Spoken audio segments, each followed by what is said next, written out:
पाठ नबी दानियल का ग्रंथ, अध्याय 12, पद संख्याएँ 1 से 3 तक। उस समय तेरी प्रजा बच जाएगी।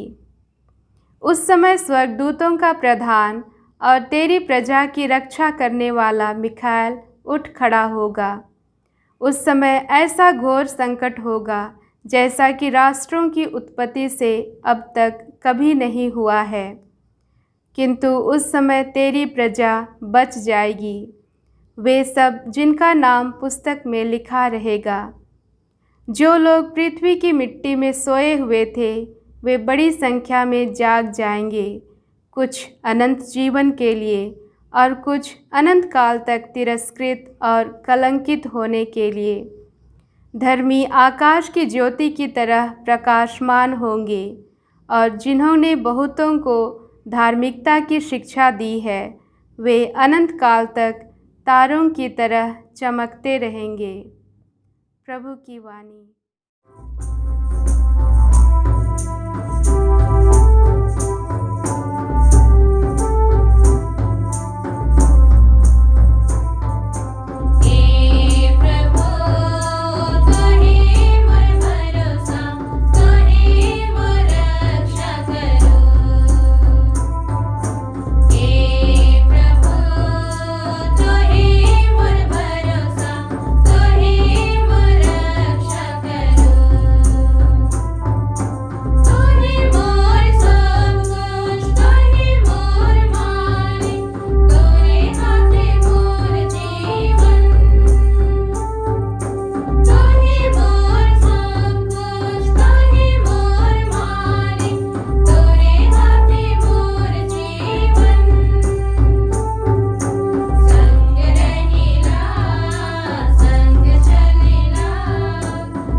दूसरा पाठ इब्रानियों के नाम पत्र, अध्याय 10, पद संख्याएँ 11 से 14 और 18। प्रत्येक दूसरा पुरोहित खड़ा होकर प्रतिदिन धर्म अनुष्ठान करता है और बार बार एक ही प्रकार के बलिदान चढ़ाया करता है, जो पाप हरने में असमर्थ होते हैं, किंतु वह पापों के लिए एक ही बलिदान चढ़ाने के बाद सदा के लिए ईश्वर के दाहिने विराजमान हो गए हैं, जहाँ वह उस समय की राह देखता है जब उनके शत्रुओं को उनका पावदान बना दिया जाएगा, क्योंकि वह जिन लोगों को पवित्र करते हैं उन्होंने उनको एक ही बलिदान द्वारा सदा के लिए पूर्णता तक पहुंचा दिया है। जब पाप क्षमा कर दिए गए हैं तो फिर पाप के लिए बलिदान नहीं रहा। प्रभु की वाणी है। संत मार्कुस के अनुसार पवित्र सुसमाचार अध्याय 13 पद संख्याएं 24 से 32 तक। यीशु ने अपने शिष्यों से कहा, उन दिनों के संकट के बाद सूर्य अंधकारमय हो जाएगा, चंद्रमा प्रकाश नहीं देगा, तारे आकाश से गिर जाएंगे और आकाश की शक्तियां विचलित हो जाएंगी। तब लोग मानव पुत्र को अपार सामर्थ्य और महिमा के साथ बादलों पर आते हुए देखेंगे। वह अपने दूतों को भेजेगा और वे चारों दिशाओं से आकाश के कोने कोने से उसके चुने हुओं को एकत्र करेंगे। अंजीर के पेड़ से शिक्षा ग्रहण करो। जब उसकी टहनियाँ कोमल बन जाती है और उसमें अंकुर फूटने लगते हैं तो तुम जान जाते हो कि गर्मी आ रही है। इसी तरह जब तुम लोग यह सब देखोगे तो जान लो कि वह निकट है, द्वार पर ही है। मैं तुमसे कहे देता हूँ कि इस पीढ़ी का अंत हो जाने के पूर्व ही ये सब बातें घटित हो जाएंगी। आकाश और पृथ्वी टल जाए तो टल जाए, परंतु मेरे शब्द नहीं टल सकते। उस दिन और उस घड़ी के विषय में कोई भी नहीं जानता है, ना तो स्वर्ग के दूतगण और ना पुत्र, केवल पिता जानता है। प्रभु का सुसमाचार। आकाश और पृथ्वी टल जाए तो टल जाए, परंतु मेरे शब्द नहीं टल सकते।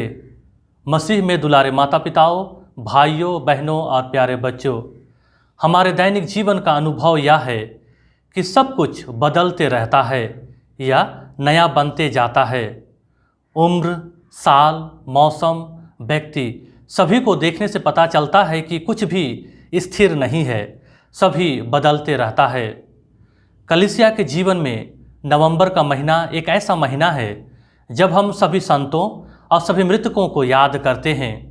साथ ही साथ हम पूजन पद्धति काल का भी अंत करते हुए एक नए पूजन पद्धति काल को शुरू करते हैं। अगले रविवार को हम ख्रिस्त राजा का पर्व मनाएंगे, जिसके शब्द कभी नहीं टल सकता। इब्रानियों के नाम पत्र अध्याय 13 पद संख्या 8 में कहते हैं, ईसा मसीह एक रूप रहते हैं, कल, आज और अनंत काल तक। प्रकाशना ग्रंथ अध्याय 1 पद संख्या 8 कहता है, जो है, जो था और जो आने वाला है, वही सर्वशक्तिमान प्रभु ईश्वर कहता है, अल्फा और ओमेगा अर्थात आदि और अंत मैं हूँ। मसीह में दुलारे माता पिताओं, भाइयों, बहनों और प्यारे बच्चों, आज का सुसमाचार संत मार्कुस द्वारा रचित है, जो 69 ईस्वी में और यरूशलेम मंदिर के विनाश के 1 वर्ष पूर्व लिखा गया है।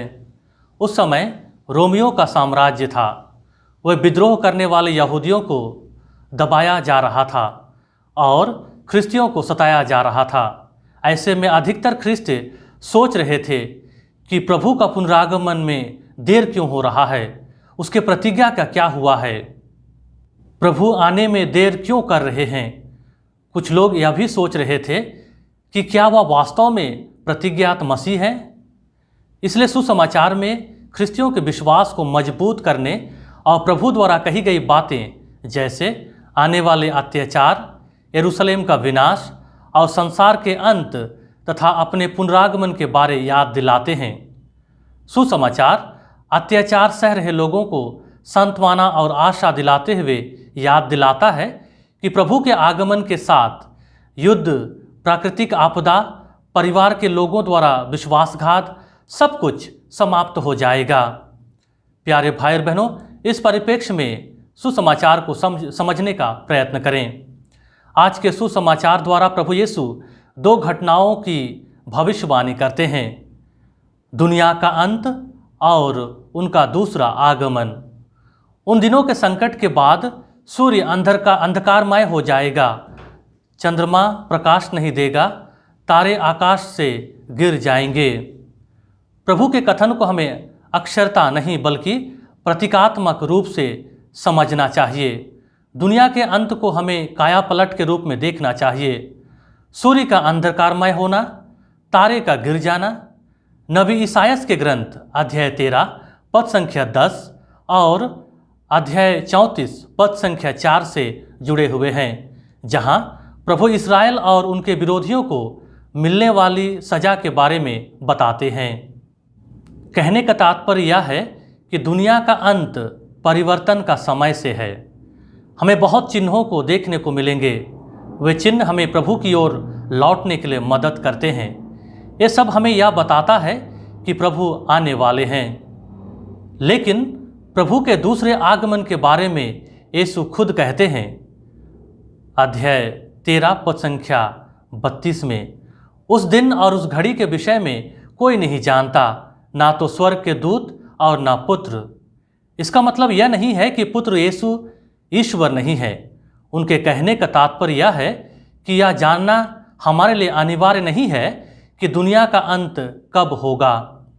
हमें यह भी याद रखना चाहिए कि ईश्वर के लिए समय उसी तरह नहीं है जिस तरह हम समय को साल, महीने, सप्ताह, दिन या बीते हुए वर्ष या आने वाले साल के रूप में समझते, जानते व बोलते हैं। यह सब प्रभु के लिए नहीं है। प्रभु के लिए सब कुछ अभी है। इसलिए कहा जाता है कि ईश्वर अनंत अब इटर्नल नाउ में रहते हैं। इसलिए उन्होंने समय को बताना भी नहीं चाहा। इसी कारण आज इस संसार के लोग इस दुनिया के अंत के बारे में जो भविष्यवाणी करते हैं वे झूठी हैं। प्यारे भाइयों और बहनों, मेरे लिए और आपके लिए दुनिया का अंत मेरी और आपकी मृत्यु के साथ हो जाएगी। प्यारे भाइयों और बहनों, आज का दूसरा पाठ हमें याद दिलाता है कि हमें किस तरह प्रभु के दूसरे आगमन का इंतज़ार करना चाहिए। दूसरे पाठ में हमें उस पवित्र बलिदान के बारे में बताया गया है जिसे प्रभु यीशु ने हमारे लिए चढ़ाया है, जिसमें उन्होंने अपने आप को कुर्बान कर दिया। उस दिव्य बलिदान में आज भी हम ख्रिस्ती भाई बहनें भाग लेते हैं। प्रभु यीशु का त्याग बलिदान मानवों के लिए उनके दूसरे आगमन तक उनकी यादगारी में उनके उस महान मुक्ति विधान का स्मरण दिलाता रहता है, ताकि हम हमेशा उनके साथ और पिता परमेश्वर की संगति में रहें। इस तरह प्रभु की संगति में रहने वालों को दुनिया के अंत के बारे में सोचने, मृत्यु के बारे में सोचने, उससे डरने या भयभीत होने की जरूरत नहीं है। प्रभु के दूसरे आगमन के विषय में जो बातें बताई गई है वे हमें विश्वास, भरोसे और आनंद के साथ इस दुनिया में अपना जीवन बिताने का संदेश देती है, क्योंकि प्रभु के आगमन पर हम उनको आमने सामने देखेंगे और अनंत जीवन में प्रवेश भी करेंगे। हम जहाँ से आए हैं वहाँ पुनः अपने वास्तविक निवास में हमेशा के लिए पहुँच जाएंगे। इसलिए हमें आध्यात्मिक जीवन में अपने आप को सुधारते हुए, प्रभु के मार्ग पर चलते हुए, कलीसिया में दिए जाने वाले संस्कारों को ग्रहण करते हुए उनका इंतज़ार करना चाहिए। प्यारे भाइयों और बहनों, आइए हम उसी मुक्तिदाता प्रभु के आगमन की निरंतर तैयारी में अपना जीवन जीते रहें। आमीन।